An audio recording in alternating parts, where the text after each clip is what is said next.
Cameraman. Hey everybody, this is Bradley Benner with Semantic Mastery. This is Hump Day Hangouts episode, what is this, 182, I believe. Yep, and it is May 2nd, 2018. What's up, everybody? I've got Marco on with me today. We're kind of a scarce crew today, so it's just me and Marco. What's up, buddy? What's up, dude? I feel kind of lonely, man. Yeah. Us too. Yeah, stay with me. I want to be alone. All right, cool. Yeah, we've got just a few announcements. Do you have those handy, Marco? I didn't get a chance to open them up. From Adam? Yes, I actually do. We actually want to remind everyone of Battle Plan V 2.0. It just came out. We've been getting a lot of questions whether V1 is different from V 2.0. It actually is.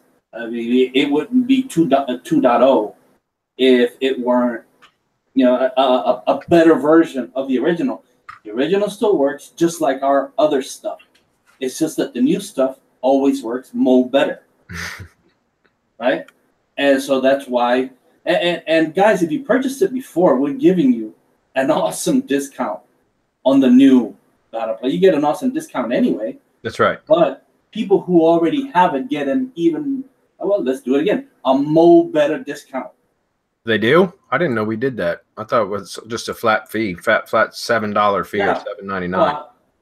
Is it for everyone? I think it is. Oh. Yeah, we just made it a flat. We reduced the price from the original guys just to make it more accessible. So as far as I know, it's the same price for everybody, because we had some people call or send in or PM me, private message me saying, hey, since I bought the first two, I get a discount of $7, man. Yeah. What kind of a discount do you want? $7.99, $8, however you want to look at it. It's nothing. WSO of the day. How many times did you pay for one? And this one actually works. Yeah. Right. The information is there. It's in a manner where you can just follow it step by step and apply the things that we apply. Take on your niches the way that we do it systematically. It's not as if we just do things helter-skelter and we don't know what we're doing. No, we don't do that. The way that we do it is systematic. We've been at this with Syndication Academy, IFTTT, for what, 5 years now, basically? Well, I've been doing it since 2011 or 12, I think, is when I discovered it. But I think we launched the as a product, I think, in 2013 or 14. So, yeah, it's been at least 4 years. At least 4 years. Going on 5.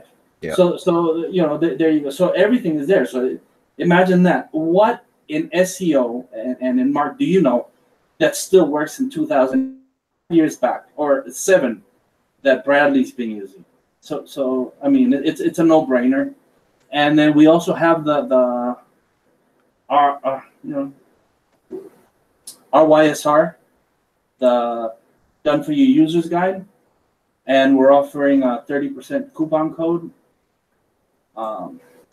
Maybe I'll give you the link in the chat, or I'll just post it in the coupon code is just for if you buy Done For You stacks, right? I believe it's for Done For You stacks and link building. And what? Link building. Link building. Okay, cool. So guys, just to be clear, the RYSR Done For You Users Guide is free. We're gonna drop the link on the page. If it hasn't already been dropped, I'll do it. So you guys can go download it. And then so the coupon is not to purchase that. That's just, you can just go download the user's guide. If you decide that you want to go purchase a Done For You Drive Stack or maybe link building too, I wasn't aware that was part of it, but that's awesome. There will be a coupon that's available for that. And that's obviously if you're going to buy it from Serpspace.com. Okay. There you go. And that's pretty much, oh no, we have one more, because we decided when it is that we're going to release the local GMB Pro. Oh, that's right. Yeah. I mean, and sorry, but not everyone is going to get in. I mean, that's just the way it is. We're going to do an early bird special. We'll be setting up the registration page and everything, and that will be the only time when the registration, early bird special that discounted price will be offered. Yeah, it's basically just let me explain a little bit further what that is, guys. We did this for the first time with Video Lead Gen System, which we did a pre-sale offer basically, which I believe is still up, believe it or not. And I've mentioned it before. We're going to relaunch Video Lead Gen System with a bunch of new content added to it in June. So that's next month, and it'll be a $500 product then. Anyways, if you guys are interested in that, it's still at like a $200 pre-launch price now. Anyways, that said, the GMB Pro, local GMB Pro guys, we're only going to do a pre-sale webinar. So it'll be like you'll get one and guys, this is blanket wide for everybody except for mastermind members. Okay, except for our Semantic Mastery Mastermind members, we are going to only have a discounted price on the pre-launch webinar. That's it. I mean, there's no graduated pricing schedule on this one. There's no coupons, no discounts. It's when we launch it, it's at what price we're going to sell it at, and that's it. So there's no scarcity issues, none of that. It's just an evergreen product at that price when we launch it. There's going to be one opportunity, unless you're a mastermind member, there's only going to be one opportunity to get it at a discounted price. And it'll be a sizable discount too. So I would highly recommend that you make it to the webinar. It'll be a live webinar. We're going to talk about it in 2 weeks. Aren't we doing that on the Monday? The 14th will be Monday the webinar. The 14th. Yeah. And that will be the only time when we're doing that webinar. Guys, don't if you miss it, please don't reach out. It's not happening. One time. Please remember this. It's being recorded right now. So it's accessible to you. To anyone who looks at this video, we'll be sharing. We'll be contacting everyone. Please, once the time frame is gone for you to get in early bird, don't reach out to us and say, I want early bird. It's not happening. Yeah, and again, guys, it's just because the last couple of products we've launched, we've had to deal with an enormous amount of support issues with people complaining about you know how the pricing structure goes up and all that kind of stuff. And you know what? We've been modeling what most other internet marketing companies do, product developers do. But to be honest with you, we don't really run our operations like a lot of other companies do. And so because of that, I don't want to deal with those kind of silly support tickets, with people that spend 30 minutes drafting several paragraphs telling us how they don't appreciate our pricing structure and how we should run our operation. And so we said, you know what, let's just eliminate that as a potential problem, as a hang up. And also because it just is a bottle, it chokes up our support and all kinds of stuff, and said, we're going to do it this way instead. We have our mastermind discount. Our mastermind members get significant discounts on all the stuff that we do.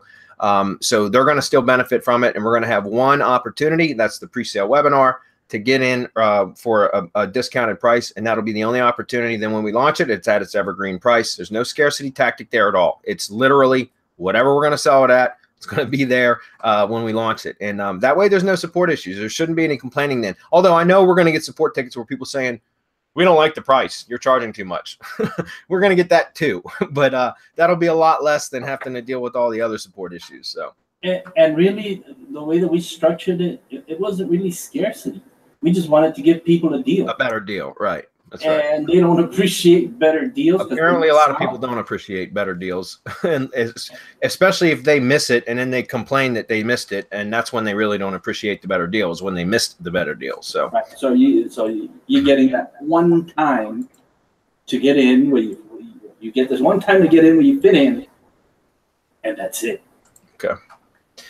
Well, that's awesome. And so, guys, just be on the lookout. We're going to announce next week on Hump Day Hangouts. We'll have the registration page available. And, again, we'll mail it out and all that kind of stuff. So we'll give plenty of opportunity for everybody to get registered for the pre-sale webinar that's interested in it. And then, again, even if you miss it, it's still going to be an awesome course. You just have to pay more for it. That's it. So it's not a big deal. Or you can join the mastermind and get it for a significant discount. So there's always that.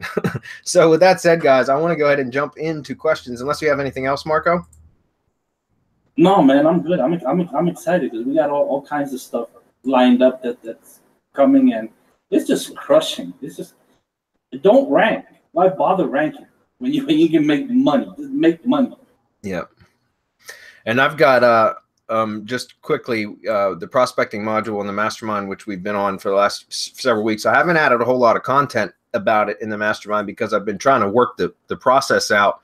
But I've got it working. It's taken me months, guys, but I've got it working, and it's It's working. It's awesome. I'm really proud of this prospecting funnel thing, and I'm driving traffic into it now. And I've been working on the cold email campaigns for the last couple of days, and I'm going to be sharing all of that, going over it thoroughly with the mastermind members tomorrow, and for our mastermind webinar.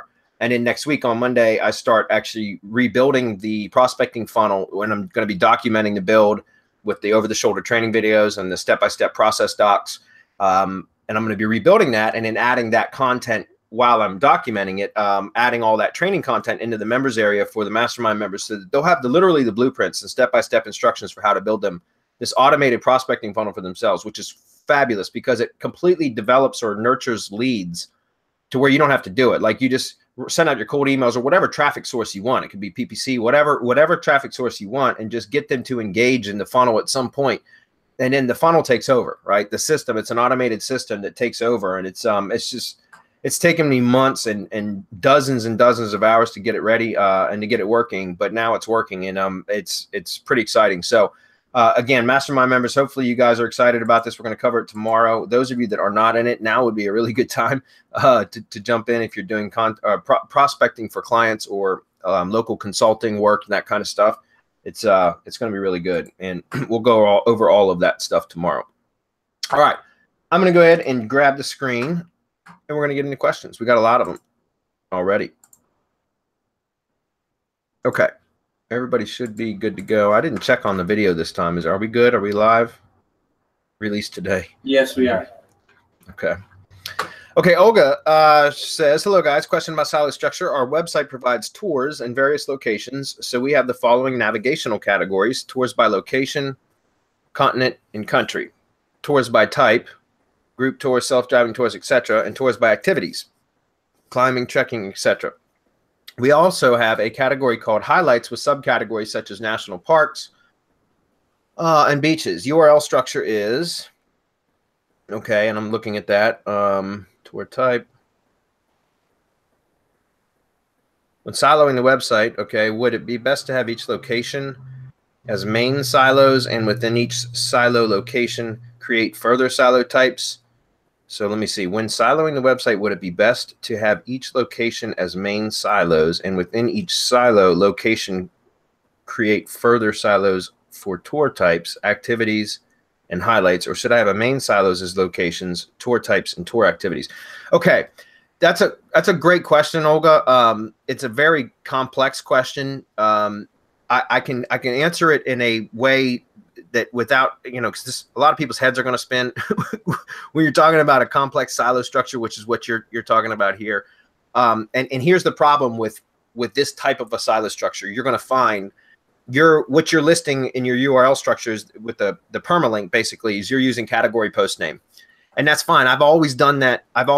In the past, I've always preferred that method, which is called the physical silo structure, right? Which is when you have your permalink setting as category / post name. And the reason why it's a physical silo structure is because you can literally see the hierarchy in the URL, which is what we're looking at here. Okay. Now, what's going to happen though, especially when you talk about how if you have like each location as main silos, and then within each silo location create further silos for tour types.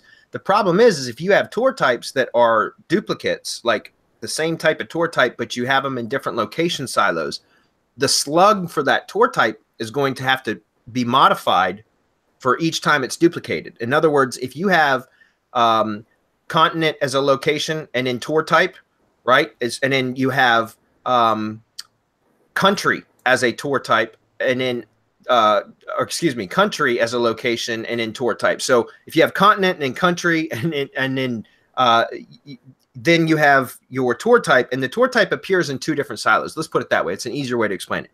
If tour type, that slug, appears in two different silos, it would have to have a different slug, right? It would be, and WordPress will automatically assign a -2 and a -3 if it's duplicated another time, and a -4 another time, and so on and so forth, right? And so that's okay. It's not going to harm anything, but it's going to look ugly if you're using the category / post name permalink structure. So, because again, and that's why complex silo structures versus simple silo structures, complex silo structures are hard. It becomes difficult to make the silos and the URLs look good because of some, oddities, some things that occur when you have a sub silo or a subcategory that needs to appear in more than one main silo. That's the problem with that. Okay, so if you're going to be using the complex silo structure, then I would recommend that you would switch it to your permalink structure, to just a post name permalink structure, which is, that's called a virtual silo, right? You can still achieve everything. You still stack keyword themes. You still stack your content within a hierarchy of categories, subcategories, and posts, pages, parent pages, child pages, and posts, right? You still build all that the same, but it doesn't, it's not reflected in the URL, because the URL is just going to be domain.com/final post or whatever level you're at within the silo. That's going to show whatever that slug is, and that's it. And so again, I would recommend, because you have a rather complicated silo, right? That's what we call a complex silo structure. That I would switch it to just a simple permalink structure, which would be the post name. Okay, if you're going to do that. Now, that said, the way that I would recommend I would use actually the second. I would recommend the second silo type here that you mentioned as a question. Should I have the main silos, all locations, tour types, and tour activities? That's the way I would do it. And the reason why is because that's going to make everything a lot cleaner as far as building out those hierarchies. It's going to make more sense. Now, typically, we talk about not wanting to bleed silo themes. If you guys, by the way, Marco, if you don't mind grabbing the simple, you've probably already done it, but the silo tutorials and dropping those on the page. I will. Anyways, for everybody else's benefit that doesn't understand what I'm talking about right now, guys, Marco's going to drop the simple silo structure tutorial and the complex silo structure tutorial URLs on the event page, and you can go back and watch them at a later time, and it'll make a lot more sense to you if you don't understand what we're talking about here. That said, now typically, guys, when we talk about having silos, we don't want to internally link from one silo to another with a do follow link, because that will bleed the theme of a particular silo, right? You don't want to cross link between silos with do follow links. You can do it with no follow links because you're not passing page rank and keyword theme like link equity, right? You're not passing it from one to another through a no follow link. It's just a navigational link for users, not for SEO, not for the bots. If that makes sense. So, but we talk about not cross linking between silos.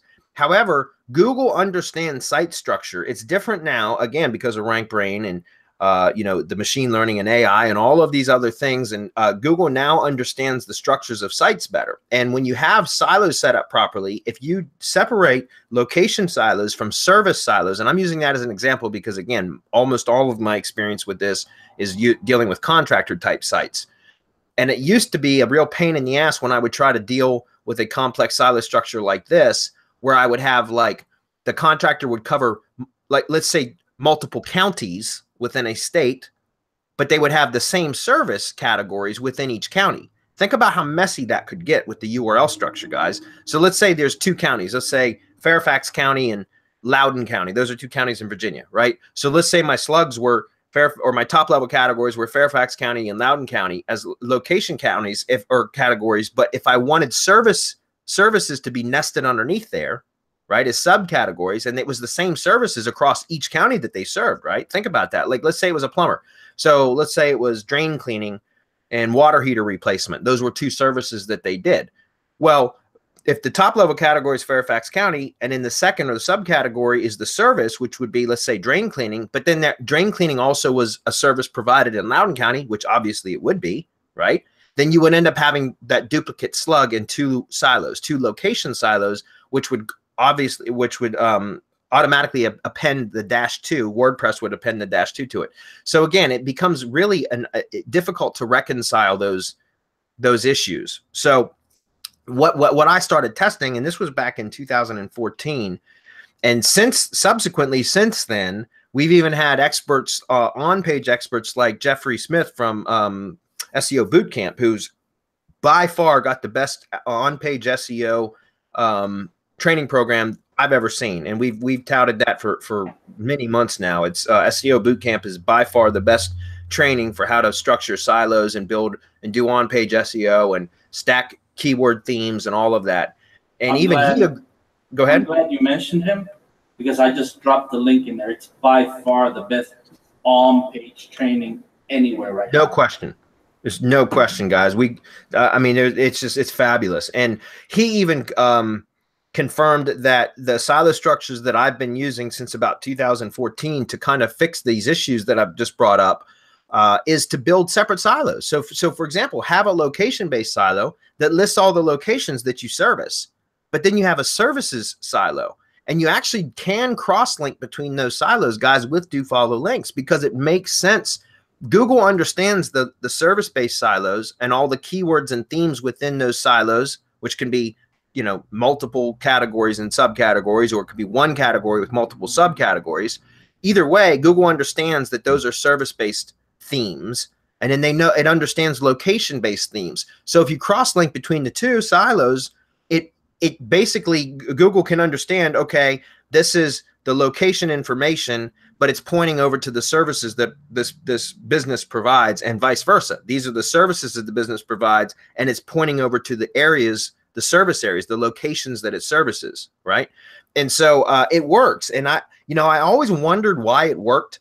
I never, since around 2014, that's how I started structuring my sites to basically get rid of these complex issues that would occur when I would try to have the same categories, across multiple silos. And again, it worked. I just never really understood why. And it wasn't until recently, within about the last year or so, that it really started to make sense to me, especially after talking to Jeffrey Smith about it. And that's where, and again, it's because the algorithm has gotten so much more advanced, Google's algorithm, that it can understand the separation of content themes, not necessarily when they're closely related, such as cross-linking from one silo to another, based like service type stuff, but from location to service-based stuff. There's such a clear delineation between what those themes are that it's okay to cross-link between them, if that makes sense. So, Olga, I know that was a very long question or answer to your question, but that's because it's a very complex question. And there's a couple different ways that you could do it. I would recommend, if you're going to stick with this type of a structure, I wouldn't go this way because it's too much. If you were going to continue this route, going down this path, then I would just switch your permalink structure to a post name only, which would be, that's called a virtual silo structure. Still, all your stacking is still done the same. You just don't see it in the URL. Okay, and that'll get rid of those ugly URLs, the category issues that are going to come up when you have multiple subcategories in, the same subcategory in multiple categories. You're going to have some weird slug issues, and so I don't like that, how ugly it makes the URL. However, like I said, I would recommend compartmentalizing your site like this, like you just listed here, and then you can actually cross-link between the two when it makes sense and a logical place to do so, so that you can really educate Google's bot on what your site is about. Okay. So hopefully that makes sense, guys. All right. Sherm Stevens. I +1 this a couple times, Sherm. If you're watching the replay or you're live, what's up, buddy? Sherm, I met Sherm many years ago, guys. We chatted on the phone a couple times. I'm talking years ago, before IFTTT SEO came out, or what we call Syndication Academy now. It was before that product was ever launched. In fact, Sherm and I were going to launch that product. This is before I even met my partners at Semantic Masteries, pre-SM, pre-all of that. I was just using syndication. Like, nobody even knew about it yet because I was just using it for my own business. And I was in a small, I don't know, forum or group or something where I met Sherm.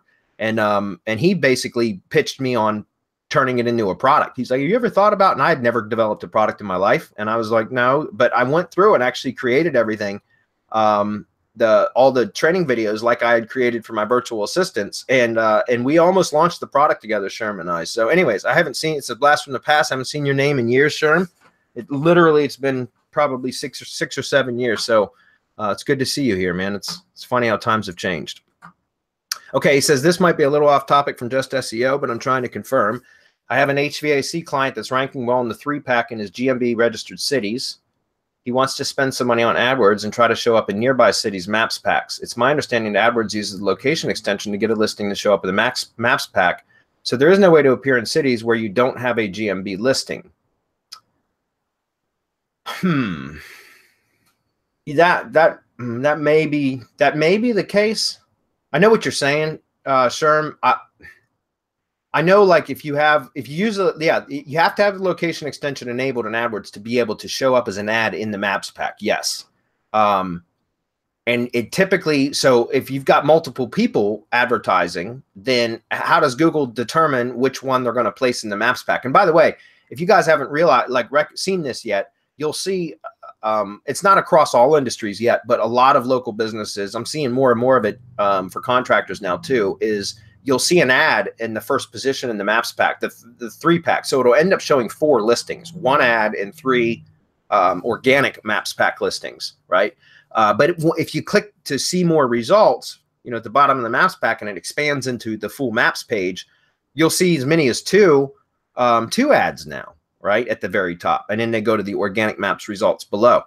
And so how does Google determine which one to put? It's by quality score. Whoever's got the highest quality score ends up getting in the, and highest quality score plus highest bid. Okay. But that, if you've got 2 identical quality scores, then it's going to be the highest bidder that's going to go. But typically you don't usually have companies. So I guess, at least in my experience, I haven't seen a lot of other companies that have, especially in tree services, what I do a lot of stuff, and their quality scores are terrible. So it's not hard for me to get ranked as the first ad in the maps pack. And again, that's just because I guess tree service, a lot of those companies they just don't know how to optimize their campaigns properly. So anyways, to get back to your question, I don't know if I trust what you're saying here, Sherm. I've never thought about that, but can you get your location extension so that your ad pops into a maps pack into a city that's not listed as the same city name as where your location is, your verified GMB profile is? I don't know. That I'll take your word for it. I've never tested that. I never even thought about it. We've had similar questions recently, Sherm, just so you know. In the mastermind, we're actually going to cover this tomorrow thoroughly. There's a great discussion in our mastermind community, the Facebook group, about how to get GMB listings to show up outside of its primary location area. In other words, how do you get it to show up in adjacent cities or adjacent local search city searches? You know what I mean? Like other city map packs. Like, how do you get it to show up? And we had a really good discussion going on about that, and we're going to talk about that tomorrow as far as SEO, how to make that happen. Anyways, to finish the question, but I've seen listings on his competitors who have a GMB in the major city but are appearing in the maps pack for a suburb. So it appears it is possible. And their ad listing actually shows the major city for the location. Do you have any idea how this might be accomplished? Okay, good. So you just confirmed what I was thinking about, because I thought I've seen that before as well. And where I've seen other, like, let's say it's a suburb, but the major city ad is showing, like a contractor listed in the major city, and it shows in the location city that his address is the major city. It's still showing in the suburb maps pack. Again, that typically has to do with quality score and bid value, right? If you've got the highest quality score and you're the highest bidder, then you can typically outrank, in AdWords, the ad positioning, right? So something else you might want to do is maybe set up an ad. Sherm, I would mention this: set up an ad and then go into your locations when you're setting your geographic targeting, and you can do bid adjustments, right? So if you're doing bid adjustments, I would go into the location after you set up your ad, select your target geographic area, and then very specifically the suburbs or the adjacent cities that you want to rank in. I would go into the settings after the campaign's been set up and it's live, it's been approved and all that. Go into your campaign settings, go down, click the locations button, and then click on the bid adjustments column by each location that that's listed that you want to, and then increase your bid, right? Increase it 20%, 50%, whatever it is that you're willing to do. And then also make sure that you're working on improving your quality score. And the number one factor for affecting quality score is click-through rate, right? So keep, and I'm sure you're aware of that, Sherm, excuse me. So keep optimizing your ad copy until you get the best click-through rate. And then also, I would do bid adjustments and bid higher on the cities that you're trying to, the locations that you want to rank in the maps pack, and see if you can outbid if it's profitable. You know what I mean? Like, here's what I found, guys. A lot of times, if you can muscle your way into the top of the AdWords section by doing what I just mentioned, improving your quality score and also increasing your bidding until you end up taking over #1 position, then you can start to, as long as you continue, you know, you keep your click-through rate up high, which sometimes means continuing to split test ad copy, you can start to reduce your bid on that slowly, back it down slowly. You don't go in and like drop it $2 or $3 all at once. You go in and drop it, you know, 10, 15, 20 cents at a time, and do that slowly over time. And you could literally start reducing your max cost, your max bid, and still maintain that position. At some point, you'll reach a low threshold where it'll trigger, and all of a sudden your ad will drop. But once you find that spot, you can increase your bid again and then slowly back it down to just above that threshold. And a lot of times you'll maintain that #1 position unless somebody else is really smart at how they optimize their campaigns and they recognize what you're doing. And again, I found in a lot of the industries I'm in, especially tree services, are just not very sophisticated. It's something that we, you know, I can game it. So anyways, so another great question, Sherman. Good to hear from you, man. Nigel, he is a newer mastermind member. He's in there asking questions all the time. It's awesome. I know his head's spinning. He says, new battle plan, mastermind membership have its privileges. Thanks, fellas. You're welcome, Nigel. Thank you. Missed out last week, but I'm going to try to squeeze in 3 quick ones. Please indulge me where you can. Non-Evergreen affiliate. Is it better to go mass page builder, traffic to landing page, and how, or always go with branded website network and promote all offers from there, and strategy recommendations? Okay, hands down, Mike. Is this you guys pinging me? I just want to make sure I'm not being pinged over here. Okay, apparently not. I keep hearing Slack. All right, my recommendation, I know Marco will agree with me on this one, guys, is build a brand. Build a brand and start building up your brand. You can still do mass page builder stuff if you want and run it to, you know, like a brand page, like something that's been branded. I wouldn't use like an overlayer or something that has your money site page on it. I would do like a subdomain or something like that. But I always recommend doing, for, you're saying non-evergreen affiliate, right? So non-evergreen affiliate means like offers that close, which I'm assuming is going to be like launch jacking and stuff like that, right? Those are, or offers that are open for a brief period of time and then they close, like most internet marketing products. We don't do that. We keep our stuff evergreen. We do the we've done the, you know, the graduated pricing structures when we launch, but we always leave our products open. We don't close them down. Anyways, so something like that. The reason a mass page builder, like, I don't think is really ideal for that is because it takes time for those mass pages to start to index and start generating traffic. You know, it's no longer, a couple of years ago when we were using those tools, we could get them to index in a couple of weeks. But even then, most of the time, products that are non-evergreen have a very limited launch window. And so mass page, unless you had ample notice prior to the campaign, like the product actually going live and being launched, where you could build all that stuff out and get it all in, you know, try to get as much of it indexed as possible.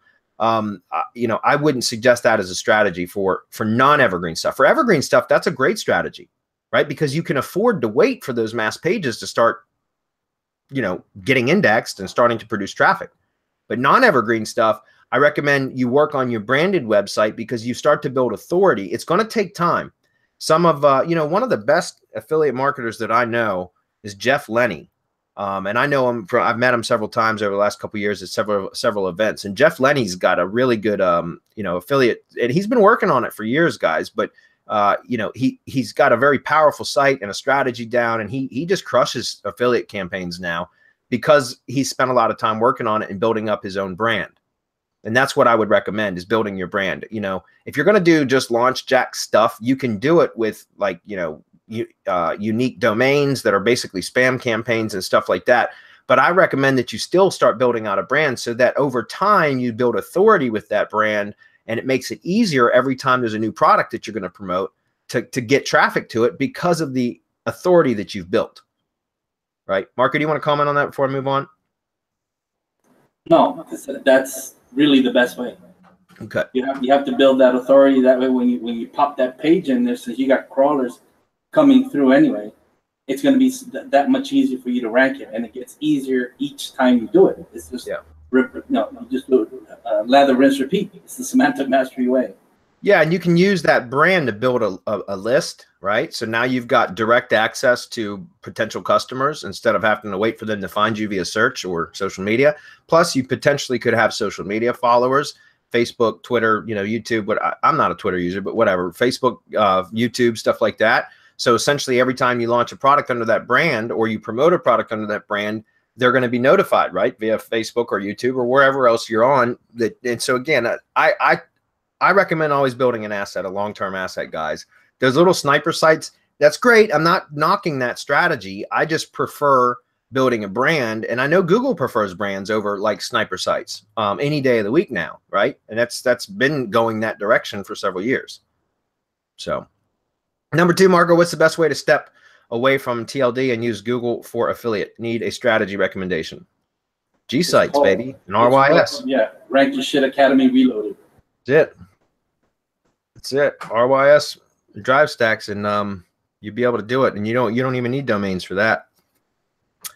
Number 3, I need a solid technique to rank a term, any term, enough for client proof. Like, hey, Mr. and Mrs. Business Owner, search this term. That's me. Also, can we get any SM case study info for the use in client pitches for the purpose of arbitrage services? Loving the mastermind.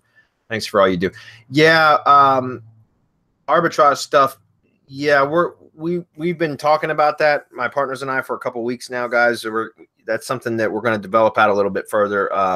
It's not going to happen anytime in the near future, but something maybe later this year we'll be able to do is have a lot of like affiliate or reseller type materials, resources for you guys to be able to resell services. We're talking about what we're going to make available for that kind of stuff. I'll tell you one thing we're doing is a done for you GMB Pro service, and that's something that we will absolutely help a lot of you guys promote as a resellers if you'd like, because it's going to be like hands down the best things in lead gen since the invention of the internet, in my opinion. So that's something that we can and so again, we've got to get those processes out and the done for you services developed and all that stuff first, Nigel. But we'll keep you posted in the mastermind. Don't worry about it.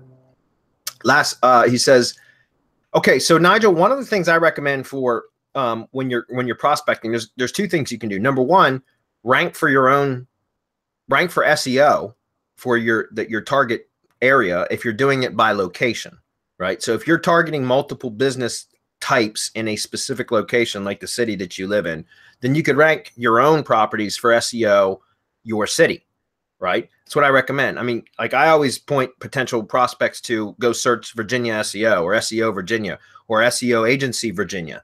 Or Virginia SEO agency, and you'll see my stuff plastered all over now, right? And I say that because I'm like, look, I outrank other Virginia SEO agencies. That shows that I know what I'm talking about, right? So you can do that, and I recommend doing that because then you're actually building your own asset too, instead of just ranking for something as to impress a client. You can say, look, if I can rank for city SEO or state SEO, obviously I'm outranking all the other SEO companies. I must know what I'm doing. I mean, that's one way to do it. You could do that. Also, there's something else you could do, which is to rank for a rather like low hanging fruit term, which is what I typically do with video SEO for clients when I'm prospecting. Like if I get somebody that asks me for a proposal, right? They just ask me, hey, would you take a look? Like if I get client referral or something like that, and I usually jump on a quick call or do an email, have a conversation via email. And I just ask for a few details. What's your company name, address, phone number, web address? What are you doing currently for marketing? I just asked a few questions, and then I always end up with like, hey, I'm going to do an audit of your digital presence, and I'm going to send you a report with a screencast video with me narrating the report, showing you what I found, opportunities that I see, things that could be improved upon.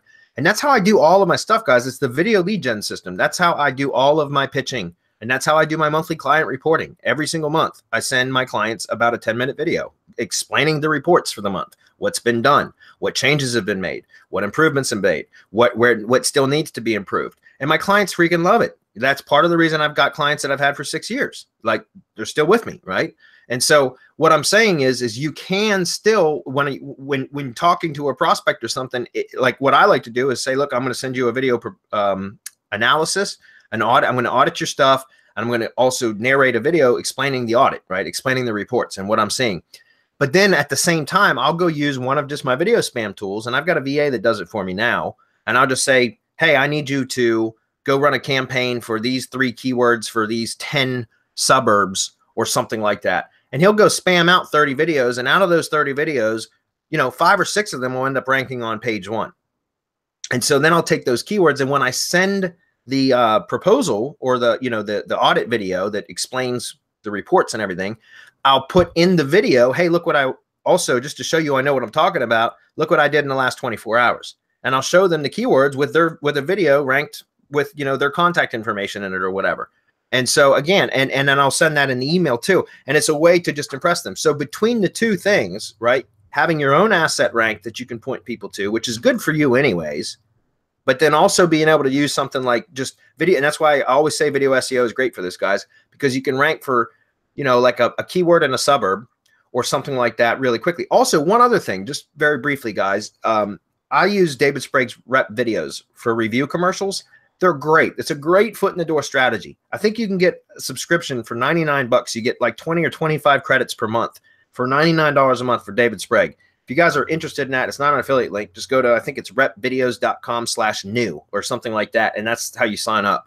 It's like a backdoor link, but it's a great strategy because that's something else you could do, Nigel. You could do a company name reviews, whatever their company name is, plus reviews video. Just go grab one of the reviews online. It'll literally take you about 10 minutes to add the details to the rep video dashboard. You can spit out a nice high quality looking video that's optimized for their company name plus reviews that showcases or highlights one of their 5-star reviews. And you can rank that almost instantly. And then just when you contact the client, say, hey, look what I did for you. And so, and say, you know, when people, because again, at least in the industries I'm in, like tree services and remodeling and all that kind of stuff, typically when a prospect is looking to hire a contractor, they'll go to Google search for like tree services plus city. Then if they'll find 3 or 4 tree services that they're going to call for bids, for estimates, and then they'll actually go search each one of those companies and look for reviews. I mean, that's pretty typical for people to do nowadays, right? And so if you can show them, hey, look, I ranked a video for you. It says your company name plus reviews, and it shows up on page 1. It looks really good. There's the video thumbnail. It's highlighting or showcasing one of your 5-star reviews. I just did that for you for free. Would you like to continue this conversation? You know what I mean? So again, Nigel, those are several really good opportunities for you to generate business just by showing that you know what you're talking about without it requiring you a lot of work. All right. We're going to be covering a lot of this stuff too, guys. And the prospecting module and mastermind, now that the funnel's done, a lot of content's going to be added in the members area over the next couple of weeks. We're going to be getting into this real heavy. And a lot of that content's going to be added to the video lead gen system when we relaunch that. So those of you that aren't in the mastermind, you'll still have the ability to get access to this kind of training. It'll just be under the video lead gen system when we relaunch it. Mohammed said, hey guys, I visited one of those BNI events. Oh, those are like the soup Nazi. Like no soup for you. BNI, like your pitch, you got a certain amount of time and then they ring the bell and it's like time to sit down, even if you're in mid-sentence. I don't know if you guys have ever been to one, but it's a little bit too rigid for me. But anyways, it says they had a part where everyone stands up and gives a quick intro to what they do. Yeah, that's what I'm talking about. I've always had trouble with this. It takes me a while to explain what I do. And when I have a short time, I can't make my description memorable enough. Since we do mostly the same thing, what do you guys do at events like these? Or anytime someone that asks you? So Muhammad, I would recommend that you work on an elevator speech, an elevator pitch that, you know, you can basically state very clearly what the benefit that the benefit is that you can provide to whoever's asking you, right? It's not about what you know or what services you provide. It's about what benefit you can give to them, right? So again, like I always like a quick elevator speech for me would be like, I help small businesses create a stronger presence online, which generates leads, builds reputation, and renders their competition irrelevant, right? And that's just enough to get people to say, oh, really? Well, tell me more. And that's all the elevator pitch is, right? Is that something very brief that's intriguing, that explains that I can provide a benefit to them, so that, and I leave it hanging, so that basically they come to me and ask me, tell me a little bit more about what you said. I'm curious as to what you do. And then that opens up the conversation. And again, you can keep it short and succinct that way. You don't have time, especially in a BNI intro, to tell people what it is you do and how you do it and why they need it. You don't have time for all that. So you can just say, like, I can help your business to achieve more leads or to have a stronger reputation. And I love to use that phrase, render your competition irrelevant. I love that. You can use other stuff like, you know, I help your brand appear everywhere online. like have complete corporate ubiquity or brand ubiquity, right? You can use stuff like that so that you leave it interesting, but you don't try to over explain, which I know, Mohammed, from our conversations via Mastermind and Hump Day Hangouts, that you tend to over explain stuff to clients. And that's something you'll learn over time to stop doing, right? You want to leave it kind of a hanging, like open-ended, so that people are curious. Their interest is, they're intrigued, right? And so they're going to want to come ask you, like, hey, explain a little bit more about what you said. I'm curious. And then that opens the door for the conversation. Marco, what would your approach be? Dude, it depends on how arrogant you want to be. You can go from, I help business owners the way that you did it, or you can say, I make Google my bitch. That's my business. Careful who you're talking. You got to know your audience, right? Seriously, no, you do. But I mean, it just depends on how confident you feel. And that's going to come with how many of these you do. I mean, you can't expect on the first one to get it exactly right. Like Bradley said, you have to practice. Get in there, get in front of that mirror, get a timer, right? You can use those sand clocks are really good for timing, because you can see the little grains coming down. And so you time whatever it is that you're going to say within the time frame that you've been given. And the more that you practice it, the more confident that you feel, the better that it's going to come out. But again, it depends on how arrogant or how it is that you want to frame it, and how receptive the audience is going to be to someone being that brash and arrogant, if you want to go that way, or just someone who's helpful and nice and whatever. Yeah, that would be the way that I would approach that, or the way that I've always approached it. It just depends on the person I'm talking to. So Mohammed, just so you know, I've been to several BNI events. I won't go to one now. I don't need to, and not only that, I just don't like them. I've never liked how rigid they are. You can go to other like lead share groups from like meetup.com, for example, and they're typically a lot less rigid, right? So they're more relaxed, and so it's a more casual type environment. It's not so like, I feel like I'm not under the gun type, so to speak. So anyways, that said, I recommend that you work on an elevator pitch, right? And you refine it and practice it in front of a mirror. I know that seems silly, but literally practice it in front of a mirror so that you build your confidence up, get to the point where you've memorized it. But make sure that you don't memorize it and sound like you're just repeating, with a monotonous tone, something that like, on cue that you just know to repeat whenever somebody asks you. Don't do that. You want to keep the enthusiasm, guys. Enthusiasm in your pitch, your elevator pitch is contagious. It'll carry over. It'll spread to the people around you. If you can be enthusiastic about your own offer, about your own pitch, like other people will get excited. So again, practice it and keep refining it and say it aloud. Say it aloud until you really got it memorized and it's natural to you. And then that way, when somebody asks you, you've got it ready. Boom, just like that. And it can start a conversation. All right. He says, I just ordered my first PR since October from Serpspace. Back then, it took a while to get it written. Did I just order it at the wrong time back then? Maybe. It might have been that we had a backlog at the time. It could have been any number of things. I don't manage Serpspace, so I really couldn't tell you, but that's very likely. Sometimes we have bottlenecks, and it occurs from time to time. You're probably going to deliver it a hell of a lot faster now, but it's also because we've had that service available for a lot longer now too. So we've been able to make it more efficient. Okay. How long does it usually take? It depends on the service, whether you're ordering press release or press release plus. All right. It's going to depend, but usually it shouldn't take any more than a week to get it back. As far as I know. Okay. All right. Gordon says, hey guys, your generosity and sharing your knowledge on these Hump Days is greatly appreciated. Well, you're welcome, Gordon. He's been here asking a lot of questions recently as well. He says, if when posting to a GMB listing, you find a post that converts well into leads for the business, can you keep posting the same thing every 7 days?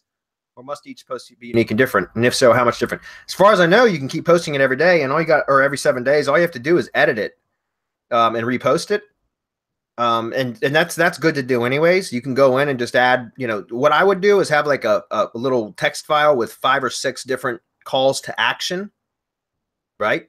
5 or 6 different calls to action. They could all lead to the same place. The call to action, the link click or phone call, it could all lead to the same place, but I would have like 5 or 6 different types of calls to action, different text, different wording.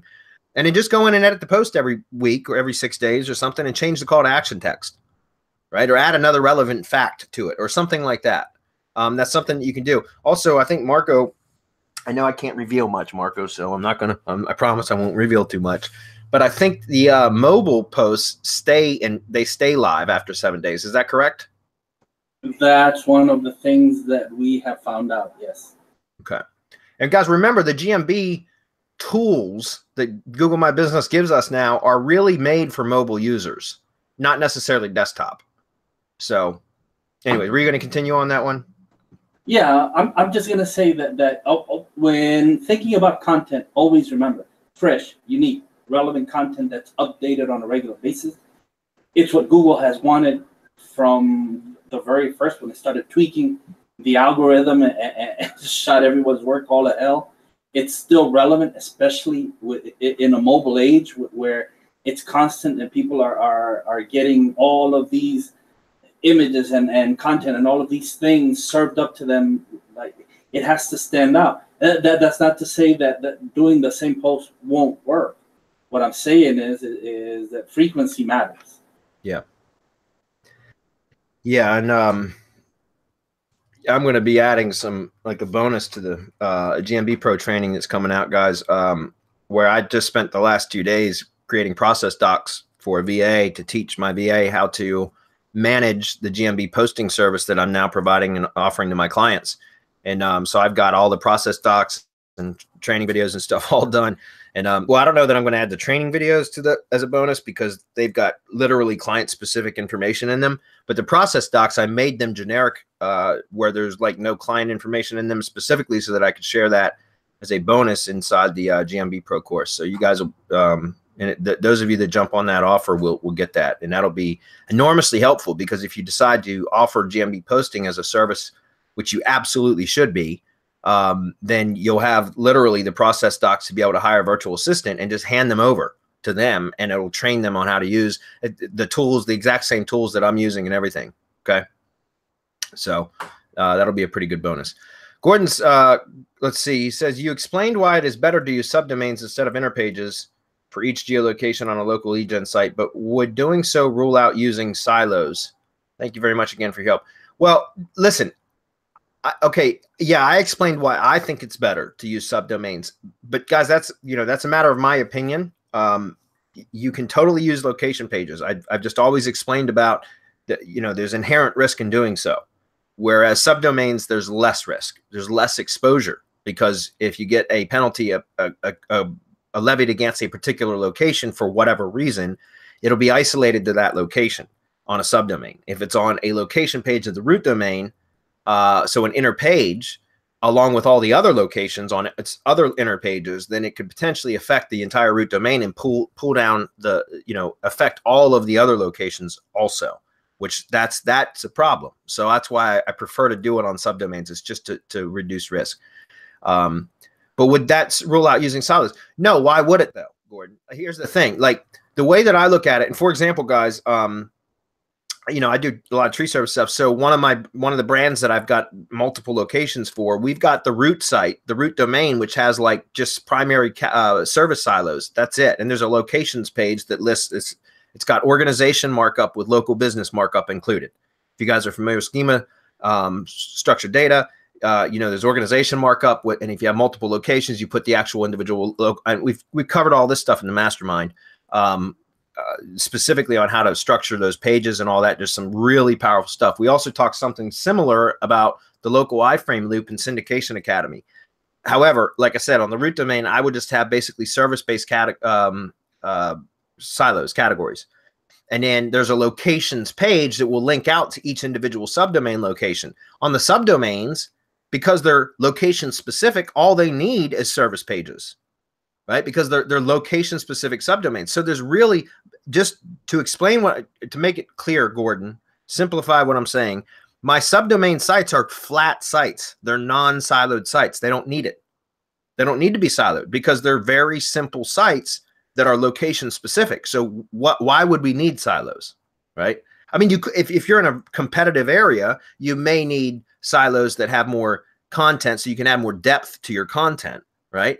But typically for me, it's just a flat site, which just means it's just top level pages. That's it. It's literally a home page. And then if I've got 3 services like tree service, or excuse me, tree removal, tree trimming, and like, I don't know, stump grinding, right? Those would be 3 top level pages. That's it. I don't need anything else, because I've got the silos and the content marketing is being done from the root domain for my syndication network, right?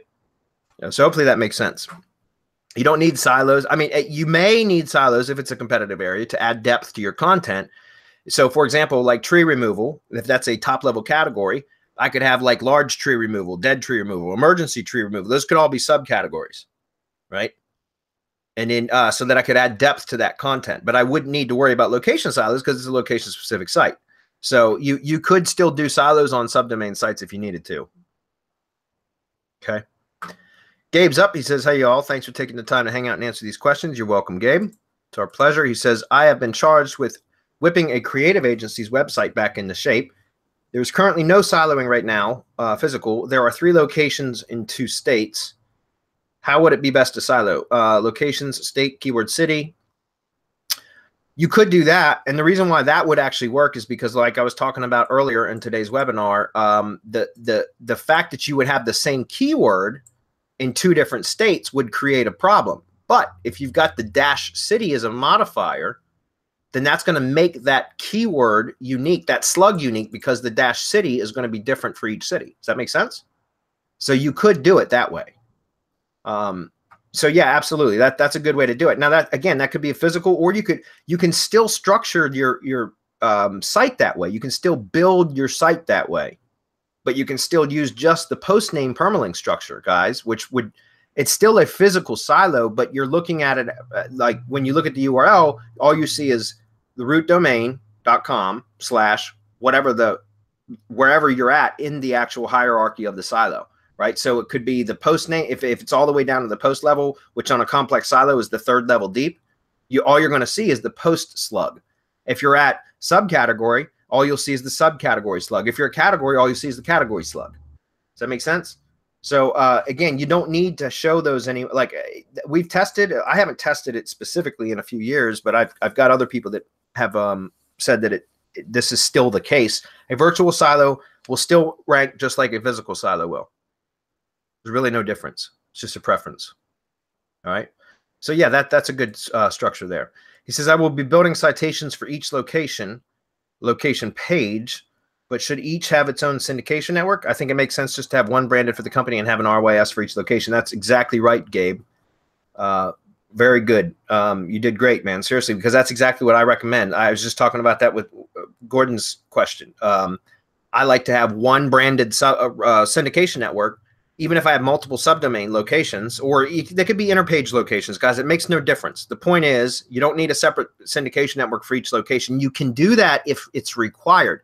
Here's what I'm talking about. Let's say I've got 4 locations, and I've got the root domain. I'm going to do all of my content marketing and syndication from the root domain. I could have location categories on there so that when I distribute content, they are very specifically about a particular location, right? You can still structure all of that through your content marketing by just having the categories on your root domain that correspond with the subdomains or the location pages on your site, right? So you just select the proper category when you add a post that's going to syndicate out to your network. It's going to have an internal link pointing up to the page or the subdomain that you're trying to rank. Either one, inner page or subdomain, location, page or subdomain, right?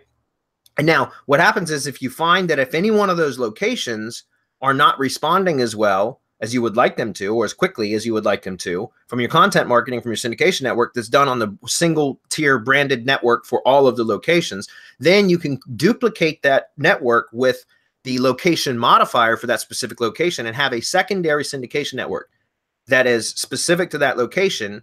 And then you could literally blog out from that subdomain to that location specific network. Or if it's from the actual content page, or like if it's an inner page, you could just have all of those specific category posts going to that one syndication network. But again, I don't recommend that until you've determined that a single branded network isn't enough, right? And so let's say you've got 6 locations. You might have 4 locations that all you need is that one network. But then you might have 2 other locations that could use an extra boost, and having an additional syndication network that's location specific would help. But you can avoid all that by just doing what you just mentioned here, is have a separate drive stack for each location and just get away with the one syndication network, which is the easiest in my opinion. So that is how I have most of my stuff structured now. Great question though, Gabe. That's a winning question there, guys. All right, guys, I know we didn't get nearly as much as we want. I'm going to go through 3 more, guys, right here. Actually, you know what? I'll go up to Ralph's, because then there's a nice break there with Marco's comment. So we'll go through just a handful more really quickly. Marco, can you stay for a few more minutes? Yep. All right. Jeff says, hey, guys, first of all, thank you for taking the time to share your knowledge about all the various topics that we come up with every week. In terms of paying it forward, no one else comes close to Semantic Mastery. We really appreciate that, Jeff. Seriously. This is what, episode 182 or 183. We wouldn't have been doing it this long unless we truly enjoyed it. And I really enjoy these. I know all of us do. So 2 quick questions about SM products. Battle plan, bought previous version. Do I need to rebuy a new plan, or is it a lifetime buy with access to new one? No, you do have to buy the new one. But we priced it at, I think, $7.99. It's dirt cheap, guys. We did that intentionally to make it more accessible for everybody. Please don't take offense if anybody bought the old one and paid $20 for it or even more, and then now you have to pay $7.99 for the new one. It's inexpensive. It's totally worth it. Those of you that bought the first one, the new one has got updated methods, things that we've added since the previous one. And again, it's only $7.99. We did that intentionally so that we didn't have to provide discounts and all that other stuff, guys. It's still very, very inexpensive. Okay. Number 2, GMB product coming out. When will the release date be? Well, the release date's the end of this month, but again, pre-sale webinar, Monday, May 14th, 3:30 p.m. We're going to have the registration page up by Hump to Hangouts next week. We're going to give everybody ample opportunity to register for that pre-sale webinar. We're going to send it out via emails. The registrations via emails, probably 2 or 3 emails will go out about it to make sure everybody, we don't want any support. We're still going to get support tickets where people are going to miss it and they're going to complain. But this will reduce a lot of that, right? So next Hump Day Hangout, we'll have the registration page available. We'll announce it then. We'll also send it out via emails. Like I said, 2 or 3 emails over the course of the week prior to. And then on the pre-sale webinar, you'll get a significant discount from the launch price. I can tell you that. And again, guys, there is no price raising once it launches. It's going to launch at its price, period. That's it. So there's none of that scarcity stuff. No deals to be had. The only deal to be had is going to be on the pre-sale webinar, or if you're a mastermind member. Okay. So Jeff, definitely be on that webinar if you want that, or just come to join the mastermind. I would prefer you just join the mastermind. All right. Al says, what do you recommend for money site content writing? Curating. Absolutely, Al. That's what I've been doing since 2012. It's hands-free content marketing, because all you got to do is train a virtual assistant how to do it for you. And you can actually create fabulous content. A virtual assistant can create fabulous content, even though they're not subject matter experts. They don't have to be. All they have to know how to do is how to find good content about the topics that they're writing about, and then curate that content, the good content, right? And add just a little bit of commentary in between each piece of curated content. That's it. You just inject opinion in between each piece of content, and that's how you do it. And it's very, very effective. It's efficient.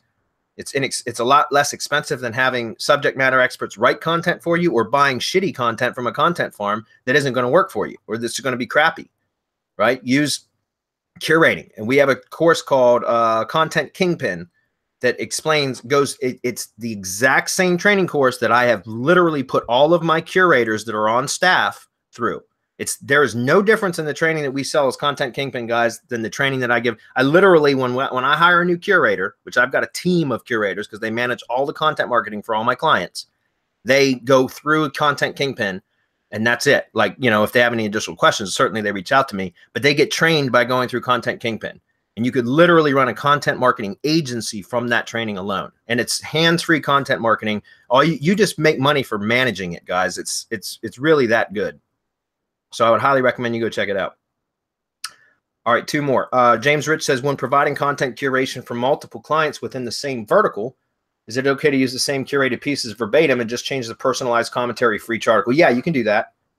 You can do that. And the reason why is because, think about it, guys. The commentary is what, and So curated content, people say, well, that's duplicate content. No, it's not. It's not duplicate content because you're taking bits and pieces of multiple pieces of content and combining them into one piece of content that has your commentary or whoever's doing, writing, curating, their commentary included, which makes it a unique piece of content, right? So absolutely you can do that. I would not take the same curated post and post it across multiple client blogs, but you could take the same curated post, switch up the commentary in between the curated pieces. There's usually an opening. There's usually commentary between each piece of curated content, and then there's a conclusion. And you can swap those out, right? Switch those around and use that same piece of content across multiple blogs, okay? Because each one of those are going to be a unique version of it. Another great question, guys. All right, Ralph's up. He's the last one, guys. Sorry, we got to wrap it up. I'm going to be late picking up my daughter for dinner, which I do on Wednesday nights. She says, or excuse me, Ralph says, do you guys suggest using something like Backlink Indexer to create backlinks to videos? It's really unnecessary, Ralph. Not only that, but or maybe WordPress pages. Will that harm or hurt video rankings? No, it won't, because it's YouTube. Well, if it's YouTube, it shouldn't, because YouTube can withstand just about anything because it's YouTube. It won't hurt.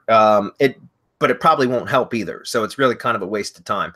A lot of those indexing services are just really performing rather poorly right now. Google's they've throttled their indexing rates, guys, in case you hadn't known.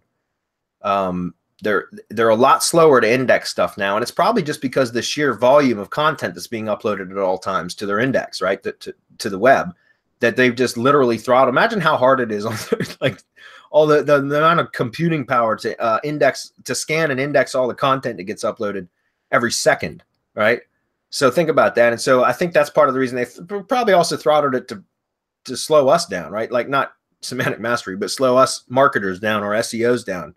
And I truly believe that's part of it too. So a lot of those indexing services aren't working nearly as well as they used to over the years. So, something like that's just really, we found that some of the best ways to do is like Twitter. Twitter is one of the best things you can do for indexing stuff. If you've got valid Twitter profiles out there that, have followings, they're active, they're real, that kind of stuff, you can get stuff indexed rather quickly that way. I know Peter Drew's got a software out that uses Twitter moments to index stuff. I don't remember what it's called, but that's something else that's really cool. So, Marco, would you have any opinion on that? No, I mean, we're coming up with, I haven't talked to Deddy in a bit, but I know that he's working on our indexing service again, and we're getting, I think it's somewhere around 50% indexing rate.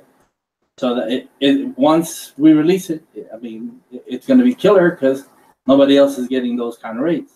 But that's because Deddy knows what he's doing. Yeah.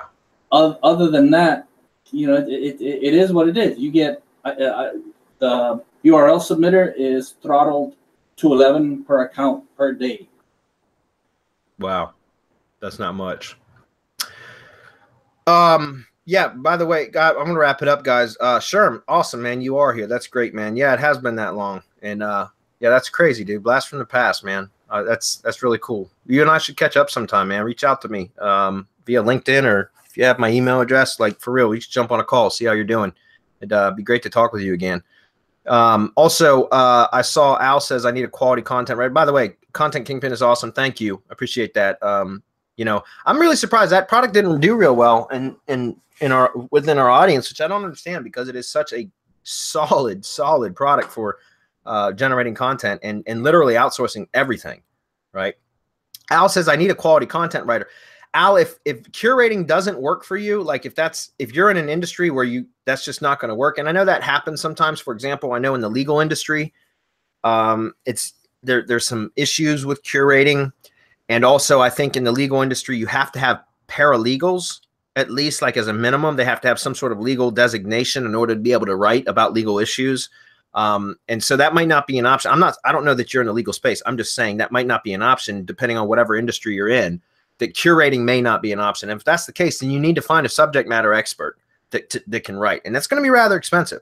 One of, again, using the legal field as an example, I know because a business associate, a colleague of mine, he caters specifically to attorneys. And he runs a content marketing business, but he had to hire a bunch of paralegals to be able to do it. And so like he charges a premium for articles. I mean, we're talking like $200 for $250 for an article to be posted, because he's got to pay, you know, $85, $100 for an article to be written from a paralegal, right? That's also a writer. And so something like that, I would recommend that you might want to go search out, you know, subject matter experts on, excuse me, like Upwork. That's typically where I go when I need skilled labor or skilled help. I go to Upwork.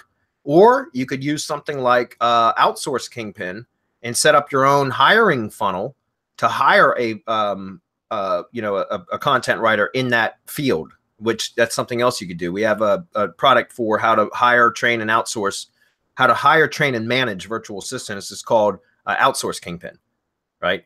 And that's something else you could do. But again, I would recommend that if you can, you stick with curated content.